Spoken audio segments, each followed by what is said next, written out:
오늘 제가 여러분들과 나눌 말씀의 제목은 거룩한 삶을 산다는 것은 이라는 제목입니다. 여러분, 거룩한 삶을 산다는 것이 무엇입니까? 그리고 거룩한 삶의 목적은 무엇입니까?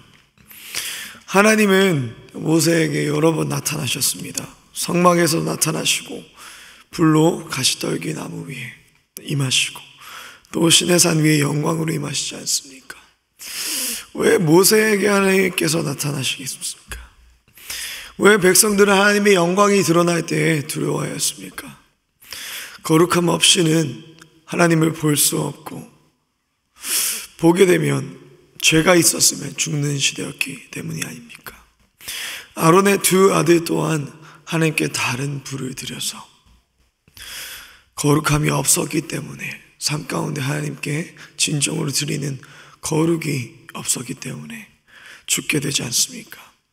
여러분, 거룩함의 목적에 대해서 하나님은 우리에게 분명하게 말씀하고 계십니다. 첫 번째는 이것이 하나님의 명령이며 하나님의 속성이기 때문입니다.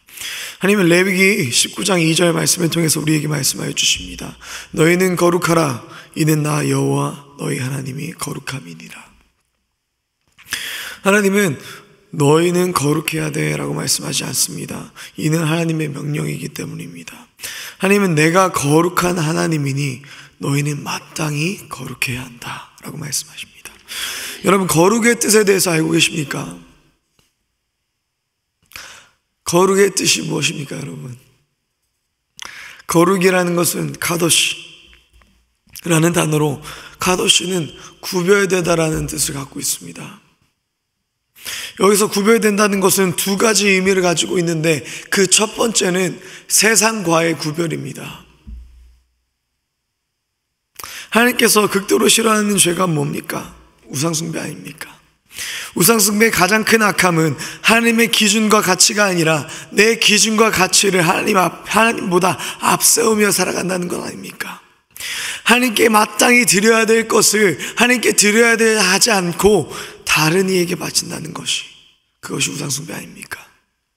하나님이 그렇기에 우리에게 세상과의 구별을 요구하고 계십니다. 그렇다면 세상과의 구별을 우리는 어떻게 지킬 수 있는가? 그것은 하나님의 규례를, 하나님의 말씀을 내 삶에 담는 것입니다. 하나님의 말씀이라고 하려다가 규례라는 단어가 제 마음에 더 큰 은혜가 되어서 그렇게 정했습니다. 규례라는 것은 원어적으로 미시파트라는 단어인데, 이는 하나님께서 심판하다, 다스리다 라는 의미를 갖고 있습니다. 이는 하나님께서 인생들을 다스리시는 거룩한 법, 계명, 법도, 즉 하나님의 백성들이 반드시 지키고 따라야 하는 규칙과 예법을 가리킵니다. 하나님의 규례를 내 삶에 담아야 된다고 했을 때 우리는 그분의 말씀과 뜻을 반드시 지키고 따라야 한다는 말씀으로 대해야 된다는 것입니다. 오늘 말씀을 듣는 여러분의 마음 가운데서도 오늘 하나님께서 주시는 말씀을 내가 하나님의 백성으로서 반드시 순종하여 내리라 하는 마음과 드림으로 하나님께 나오시는 줄 믿습니다. 오늘 하나님 말씀에서 16절부터 28절까지 말씀은요, 우리가 하나님께 구별된 백성으로서 따라야 할 하나님의 규례를 우리에게 말씀하고 계십니다. 16절 17절 말씀에는 하나님께서 배상법에 대해서 이어서 말씀하시고 있는 것을 볼 수 있는데, 이는 간단하게 우리가 금전적인 손실을 주었을 때에 그에 보응하는 배상을 주시는 것, 배상하는 것을 우리가 마땅히 해야 되는 것을 하나님께서 말씀하고 계십니다. 이러한 세상 규례를 주시는 목적은 하나님께서 우리의 삶을 통제하고 어렵게 하시는 것이 아니라 사람과 사람과의 관계 가운데서 악함을 드러내는 것이 아닌, 그들의 관계가 재물의 문제 때문에 나빠지고 악화되는 것이 아니라 하나님의 거룩한 삶을 지킴으로써 하나님과의 관계에서 멀어지지 않게 하려 함이었습니다. 이는 하나님의 공의와 선함을 드러낼 수 있는 규례를 우리에게 주시는 것이었습니다. 18절부터 20절까지 말씀에는 무당을 죽이라, 짐승과 행음하는 자를 죽이라. 우상을 숭배하는 자들을 멸하라. 이를 보면요, 하나님이 왜 그들을 반드시 죽이고 멸하는지 그 이유에 대해서 알 수 있지 않습니까? 무당은 이때 점을 치는 자들이었습니다. 우리 한국인의 문화 가운데서도 아직도 점을 치는 문화가 뿌리가 박혀 있는 것을 볼 수 있습니다. 그렇기 때문에 우리는 무당들에 대해서 되게 익숙하지 않습니까? 돈을 받고 점을 쳐서 문제들에 대한 해답을 찾거나 미래에 대한 질문들을 하는 그런 점쟁이들이 지금 한국에도 많이 있습니다. 점을 보는 것은 왜 나쁜 것이냐? 우리에게 영적인 무지를 가져오기 때문입니다. 하나님을 찾는 것이 아니라 다른 데서 해답을 찾기 때문에, 하나님께 나아가는 것이 아니라 내 인생에 대한 해답을 다른 곳에서 찾기 때문에 하나님께서는 무당을 죽이라고 합니다. 저는 농구를 많이 봅니다. NBA 리그를 많이 보는데, 요즘 NBA 리그에서 큰 파장을 갖고 오는 것이 이 한 선수의 말 때문입니다. 이 한 선수의 폭로 때문입니다. 그는 마이클 포터 주니어라는 덴버 너게츠라는 팀에서 뛰는 한 선수입니다.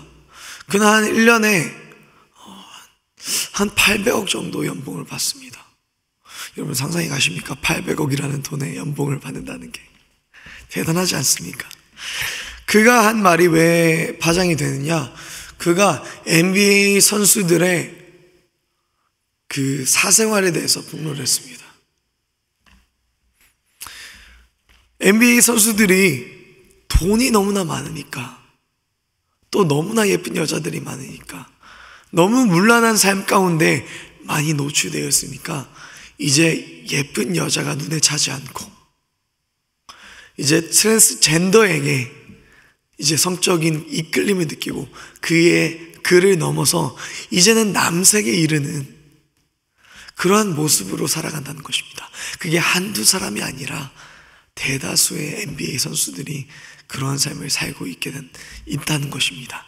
그들의 싱글이 아니라 모두 다 가정이 있고 또 아들 자녀가 있는 그러한 선수들인데, 그러한 모습으로 살아간다는 것입니다. 모든 원하는 것을 가질 수 있는 그러한 선수들, 돈이 많은 자들, 왜 남색에 빠지고 이러한 성적인 타락에 빠지는 것일까요?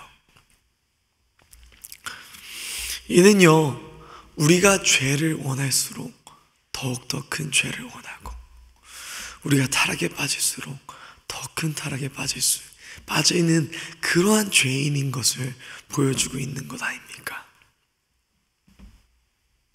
인간은 음식을 먹기만 해도요, 더욱더 자극적인 음식을 먹기 원하고 더욱더 맛있는 음식을 먹기 원합니다. 만약 권력을 취한다고 하면 더 큰 권력을 원하게 되는 그러한 욕심과 그러한 타락된 마음을 우리가 갖고 있는 것은 우리의 죄의 습성입니다. 그렇기 때문에 이들은 더 큰 죄, 더 큰 성적인 문란에 빠지게 되는 것입니다. 하나님은 그것을 분명히 알고 있었습니다. 그렇게 하나님은 수간을 금하시는 것을 우리에게 말씀하시는 것입니다. 수간을 하는 자들이 분명히 있었기 때문에, 하나님께 타락함이 있는 자들이 있었기 때문에 하나님은 이를 분명히 금하시며 이를 행하였을 때 반드시 죽일 것이다 라고 말씀하십니다.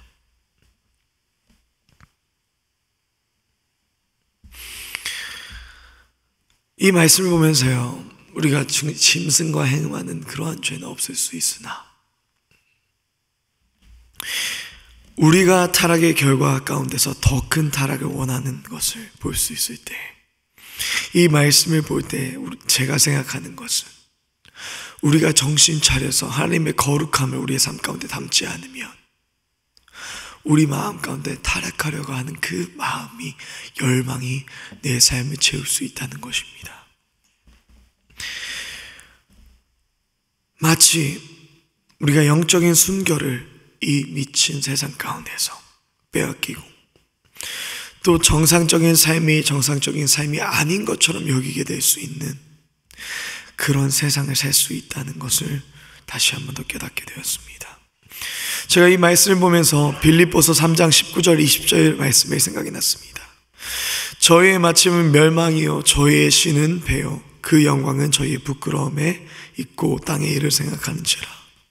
이 말씀은요 그리스도의 원수로 행하는 여러 사람의 모습이라고 기록되어 있습니다.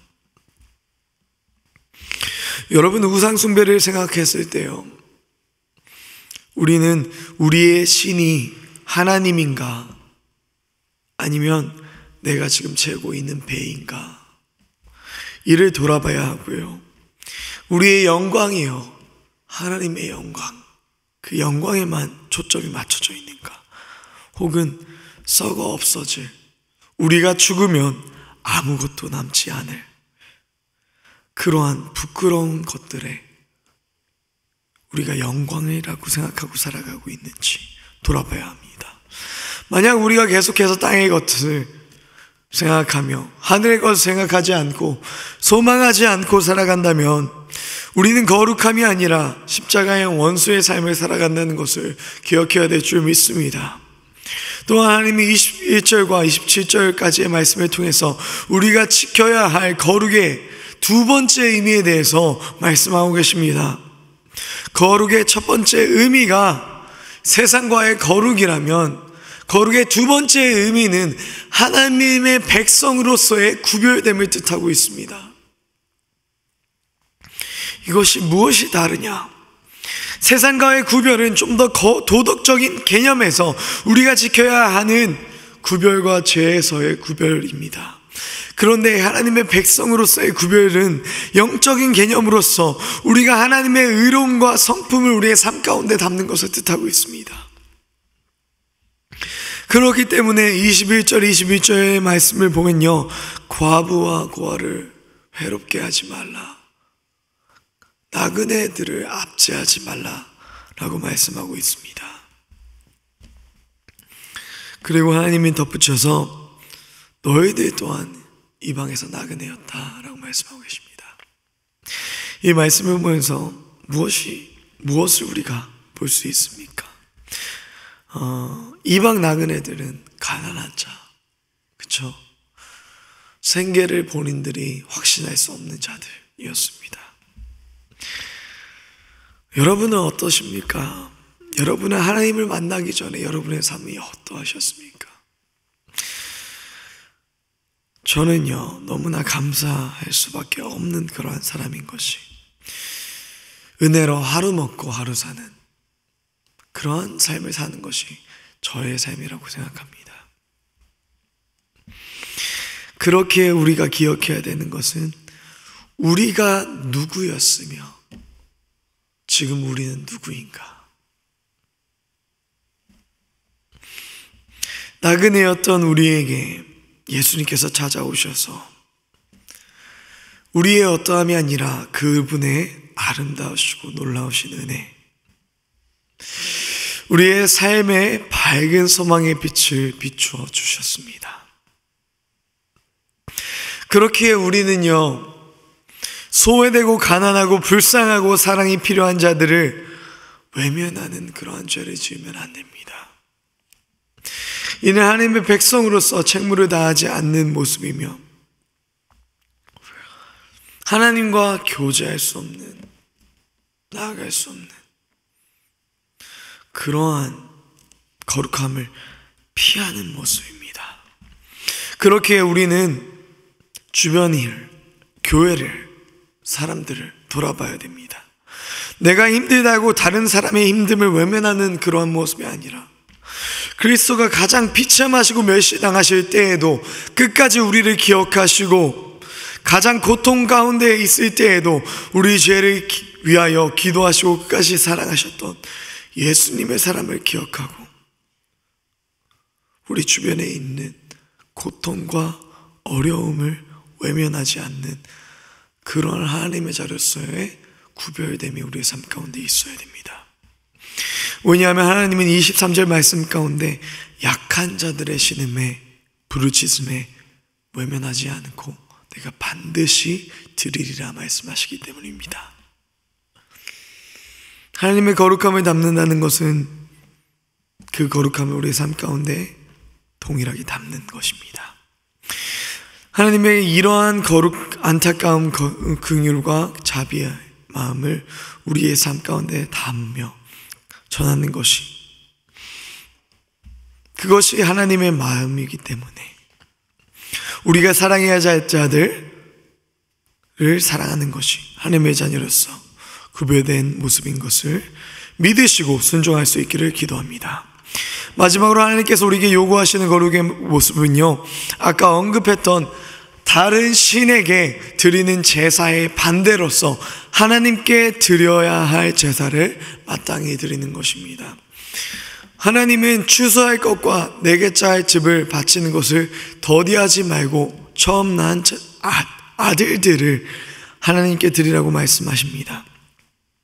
하나님은 추수할 것을 드리라고 하시면서 추수할 것을 주시는 이가 하나님임을 우리에게 상기하고 계십니다. 그리고 첫 아들들을 드리라고 하시면서 유월절에 하나님 그 여호와를 기념하고 기억하시기를 원하셨습니다. 이스라엘 백성들은요, 이 규례를 통해서 하나님이 모든 것의 주체 되시며 주인 되시며 그들을 이집트에서 종살이에서 그들을 구원하신 구원자의 심을 상기하고 계십니다. 여러분, 하나님 앞에 드리실 때에 아까워하는 마음, 그 마음으로 드리는 것은요, 하나님이 기뻐하실 수 없는 드림입니다. 우리는 그냥 드리면 별 생각 없이 드리면 하나님께서 받으시고 기뻐하실 거라 생각하는데, 우리가 정말 하나님을 경외하고 우리의 삶 가운데 거룩함이 있으면요, 내가 하나님을 예배하고 드릴 때 이 예배를 정말 하나님께서 기쁘게 받으실까? 정말 기쁘게 받으셨으면 좋겠다 라는 그 마음이 우리의 삶을 채우게 됩니다. 저는 지금 헌금을 얘기하는 것이 아니라 우리의 예배, 즉 우리의 삶을 하나님께 드리는 그 모습이 정말 자원하여서 하나님의 은혜에 정말 너무나 감사하여서 그 은혜에 너무나 감사하는 것이 내가 어쩔 수 없이 어떻게 할 바를 알지 못하고 갚을 수 없음을 너무나 잘 알아서 하나님, 내가 하나님 앞에 드리는 것이 얼마 되지 않지만, 충분하지 않지만 하나님 부디 받아 주시옵소서. 내 삶에 정말로 하나님을 위한 거룩으로 준비되어지지 않지만 오늘 내가 하나님을 예배하며 거룩 구별되는 백성의 삶을 살기로 오늘 작정하고 순종할 것이 하나님, 나의 삶을 받아주시겠습니까? 이렇게 고백할 때 하나님은 기뻐하실 뿐만 아니라 우리의 부족한 삶 자체를 거룩하다 여겨주시고요, 우리의 순종을 기쁘게 받아주십니다. 여러분, 하나님은 31절 말씀을 통해서 이스라엘을 애굽으로부터 구원하신 그 목적에 대해서 말씀하시는데, 그들로 하여금 거룩한 백성을 삼기 위함이다 라고 말씀하십니다. 거룩한 하나님은요, 거룩한 백성들에게 그분을 나타내십니다. 왜냐하면요, 모세에게 나타나셨던 하나님이시듯 거룩하지 않으면 하나님을 볼 수 없습니다.